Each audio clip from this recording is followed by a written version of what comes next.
If you were to invite 3 or 4 people for your dream dinner, who would you want on the table and why? Oh, great question. um, I'd say number one would definitely be my father. Hmm. Okay, because the amount I've learned from him through the years, I think has been enormous. I mean, I know we have dinner every day, but when I have to look at the people, influential people, I think in my life, I think he, and of course my mother, but my father as an entrepreneur who continued to try despite failing multiple times. I saw failure firsthand, of course, with him in his. Uh, I think the other person would definitely be uh, Warren Buffett slash Charlie Munger. I think their vision of building long-term businesses have just been phenomenal. I mean, the way they think about moats, for example, in a business, and the ability to make decisions. How do you avoid biases? And other person is, of course, Jim Collins. Hmm. I think his books have been phenomenal, especially the last book, which is not as well known, Beyond Entrepreneurship 2.0, where he talks about the map.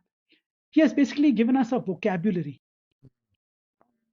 uh, bullets before cannonballs, the 20-mile march, the flywheel, and so many other things. Who, first who, then what. And they really, because I think as an entrepreneur, really what your goal is how you have to think is how can I build an enduring great business. Now, like I said, the acquisitions or exits can happen on the way, but the mindset has to be that. And that's what Jim Collins sort of talks about at length in his book. There's another very good new book come out in a similar vein called The Centennials. It's by Alex Hill. Okay. Uh, he talks about the 12 habits of enduring organizations. Because what I look at is that when I'm building a business, how do I make it last beyond me? It Hmm. could be a business, it could be an institution. It should not sort of die with me. So Hmm. how do I build something for the long term?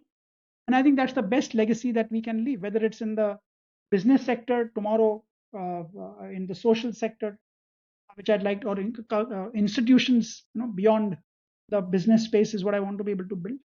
So I mean, these are people whose writings have had a big influence on me. I've not met any of the others, of course, besides my father. In fact, when the pandemic started, I did an exercise with my father. I mean, because he was sitting at home. I mean, you could not go to office, and I saw him feeling very active person all his life. And I told him to tell him and uh, uh, um, my son and nephew and niece the story of his life. He and his and my mom. They are 100 years. How was the India? How did he grow up in a village? Okay, what were the decisions that he made which turned out to be pivotal moments in his life? Because we are all made by those 4, 5, 10 decisions. It's Exactly. what I call them decadal decisions. You need to get one or two of those big decisions right every 10 years. I mean, Warren Buffett's basically career, if you see, there are probably 6 or 10 stocks which have delivered the maximum returns for him. He got those decisions right, not just to buy, but to not sell. Correct. Okay, and that's how we start thinking. You got to, because otherwise we sweat a lot on these small decisions, which are probably inconsequential, reversible, but we waste our time on a lot of these things. But these are people who got the big things right, big ideas right, big decisions right. I think there's a lot to learn